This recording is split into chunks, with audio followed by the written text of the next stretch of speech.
Playing Fortnite is really fun and distinct. You know, it's all different ways that you can play. It's not like other shooters where you can just shoot weapons and move. You have the ability to build, edit, shoot, and move. With all of these aspects comes great room for variety, but also great room for error. That's why it's not only important to not only practice doing the right things, but also practice not making mistakes.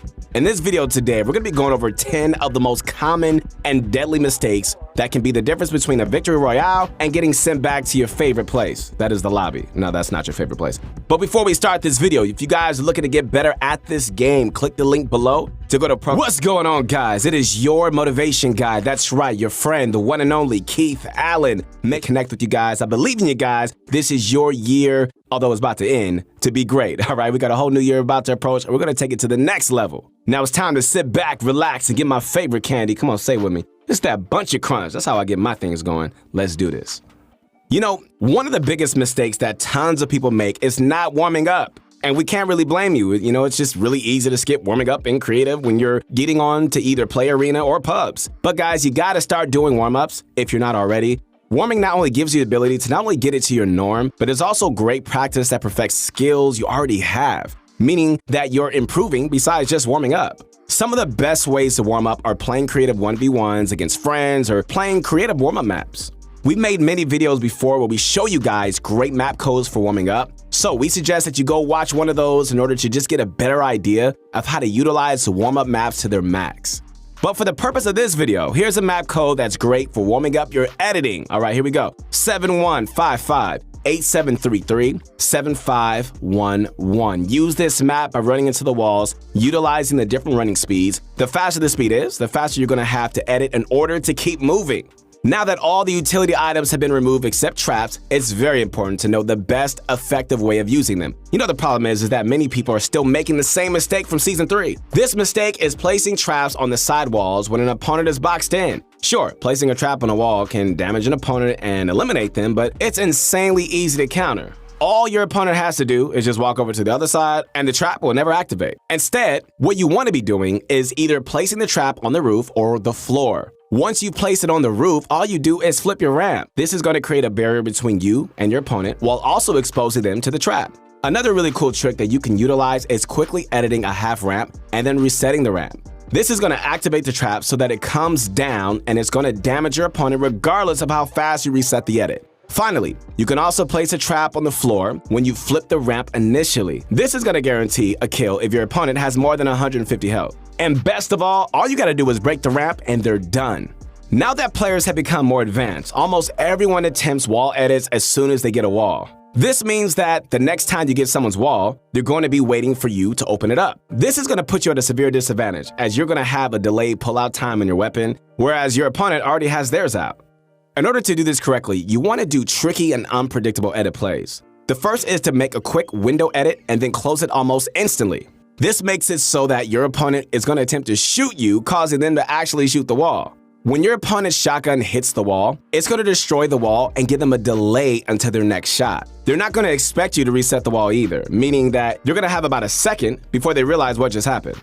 This gives you a great window of time to take a shot and deal massive, unpredictable damage. Overbuilding is a very common and deadly mistake that many players tend to make when they're playing against other opponents that are decent. This usually happens when, you're build fighting and when you feel like you need as much high ground as possible to have a better chance of winning. Well, this isn't true. A good rule of thumb is to be around 2 to 3 levels above your opponent. And that's really about it. Anything above that could cause serious problems such as being shot down and taking fall damage, or even just being shot down and just damage while you're free falling.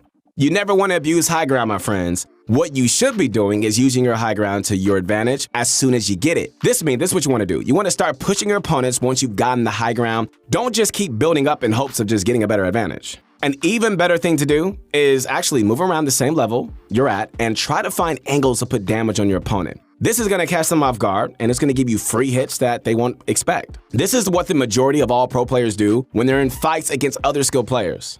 Whether you're on controller and have aim assist or not, ADSing can make a huge difference in your aiming. Sure, on controller, you used to get lock-on aiming, but no matter what changes are made to aim assist, the core concept of tightening your reticle and reducing spread, all while making your shots more accurate, don't disappear. And these apply just as well to keyboard and mouse players. Alright, so from now on, every time you're in a shotgun fight, where you're taking a shot at an opponent and your feet are on the ground, make sure you quickly zoom in with your ADS before you shoot.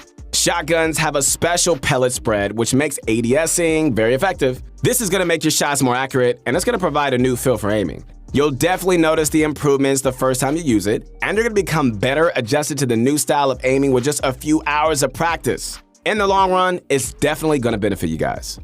The next huge mistakes that many players make when playing Fortnite is not looting. What are you doing?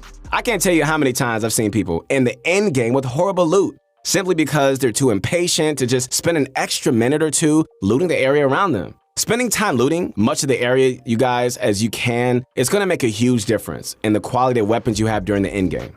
In games like Fortnite, every chest or loot spawn you check is an opportunity to get very good weapons. So make sure you're spending every bit of extra time you get looting chests instead of just rotating too early or looking for fights that you shouldn't even be picking in the first place. Remember, surviving is the goal in Fortnite games, as you can get the most amount of points and XP for survival rather than just eliminations. That's why all the pros fight to get to the end game. With the introduction of the new chapter, many players haven't adjusted to the new map. What this means is that a lot of you guys are going to go ahead and land somewhere without perfecting your landing and essentially wasting a ton of time in the air waiting to get the drop spot.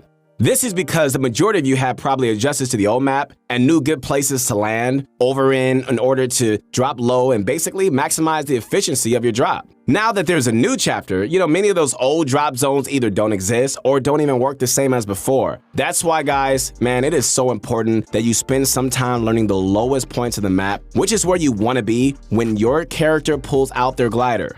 The lower the area you're pulling your glider out in, the later your Fortnite character is going to start gliding, meaning you're going to be falling much faster for a longer period of time. Being in these areas is going to get you closer to the ground, giving you an advantage against your opponents who have bad drops. A huge mistake that has been happening more often in Chapter 2 is players rotating too late in the zone. This is due to two reasons. First, mobility items have been removed, making it harder to rotate. Many people who are used to relying on mobility items for fast rotations are now paying the price because they can't rotate. Second, players are relying on things like the bandage bazooka and fishing to keep them alive while they're in the storm.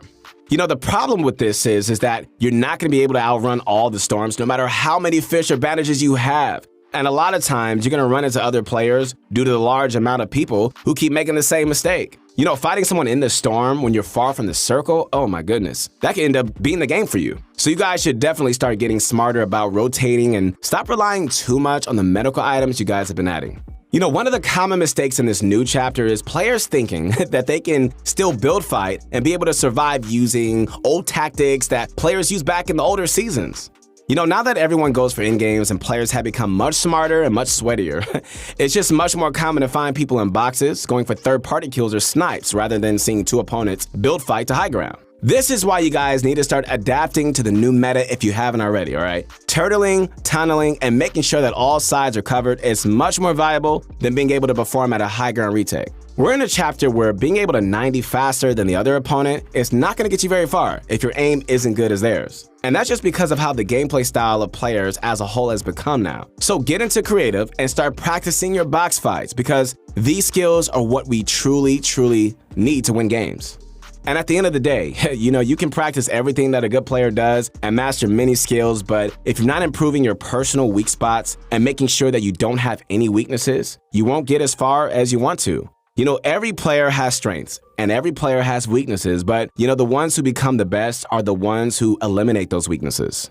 A common mistake many players make is not watching their own gameplay, and I say this a lot on my Insta to you guys, and finding their mistakes. A lot of times after a game, a player is going to instantly start back another one and just forget exactly what they did wrong in the first place. This isn't what you should be doing if you want to improve, okay? And at the very least, you should do a recap in your head and just see what you could do next game to avoid letting the same thing happen to you again. So guys, number 1, make sure to warm up, all right? I can't stress this enough. Number 2, use those traps. You aren't Superman, sometimes you're going to need a trap to do damage. Number 3, don't be predictable, mix it up. Number 4, don't overbuild. Please don't overbuild.